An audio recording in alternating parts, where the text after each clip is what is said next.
In the heart of the American Midwest, where endless cornfields stretched like golden oceans under a merciless July sky, lived a man named Jack Harlan. 45 years old, sun-leathered, quiet. 2 tours in Afghanistan had left him with a limp, a Purple Heart he never displayed, and nightmares that still woke him at 3 a.m. His wife, Sarah, had taken the good dishes and the better years when she left. Now it was just Jack, 160 acres of inherited Iowa dirt, and a golden retriever named Rusty who never asked questions. It was the summer of 2025. The country felt like it was holding its breath before another ugly election. Phones glowed red and blue with rage bait. Jack mostly scrolled in silence during lunch, eating a bologna sandwich on the tailgate of his pickup, shaking his head at the madness. "Whatever happened to the American dream?" he muttered to Rusty. The dog thumped his tail against the dust. One Tuesday, the heat index hit 112. Jack was disking a forgotten back 40 his grandfather used to call the North 40 that don't pay taxes. The tractor lurched. Something metal clanged hard against the shank.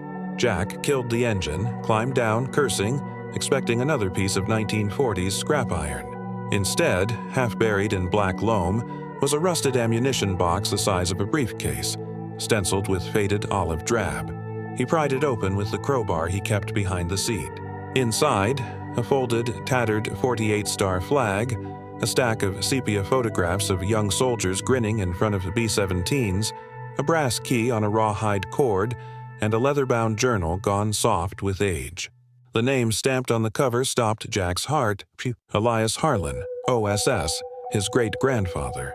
The journal smelled like pipe tobacco and secrets. Entries from 1943, 1945, codes, sketches, a hand-drawn map with a single red X deep in Wyoming's Wind River Canyon. One line, underlined twice.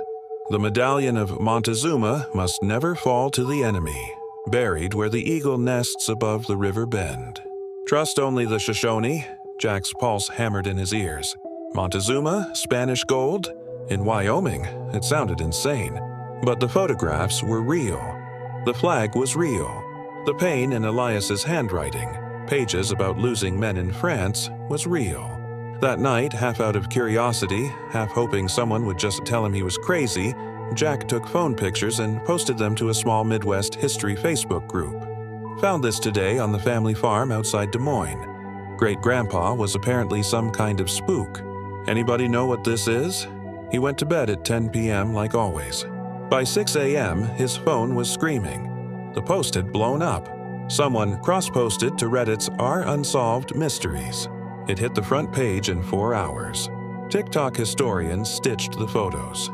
Twitter, now X, exploded.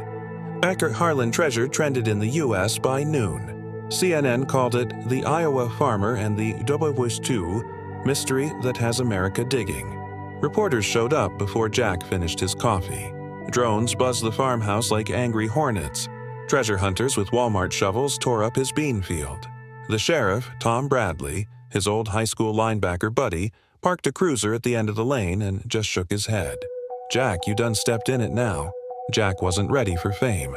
He was barely ready for life. But something in Elias's journal spoke straight to the hollow place the war had carved out of him. A line he kept rereading.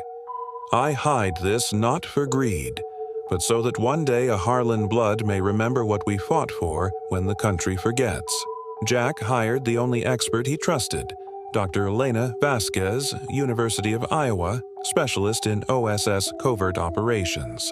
She landed in Cedar Rapids 2 days later, rented a pickup, and drove herself out to the farm. 38, sharp dark eyes, no patience for nonsense. She spent 6 hours in Jack's kitchen under a single fluorescent bulb, poring over the journal with a magnifying loupe. When she finally looked up, her voice was quiet. "Your great-grandfather was a legitimate American hero, Mr. Harlan. And yes, this map is real. The medallion of Montezuma was a 16th century Aztec relic seized by Cortez, lost for centuries, resurfaced in Europe in the 1930s, stolen by Nazis, then recaptured by OSS in 1944. Elias was ordered to get it out of Washington before Axis saboteurs could steal it back. He chose sacred Shoshone land because no white man would think to look there, And because the tribe hated fascists more than they hated the US government at the time, she tapped the map. If it's still there, it's worth north of $50 million today. But, more importantly, the hollow compartment inside supposedly contains microfilm, names of American traitors who were feeding intelligence to Berlin, names that were never made public. Jack felt the floor tilt. This wasn't just treasure, this was unfinished history. He made 2 decisions that week. First, he was going to Wyoming. Second, he wasn't going alone. The internet did the rest.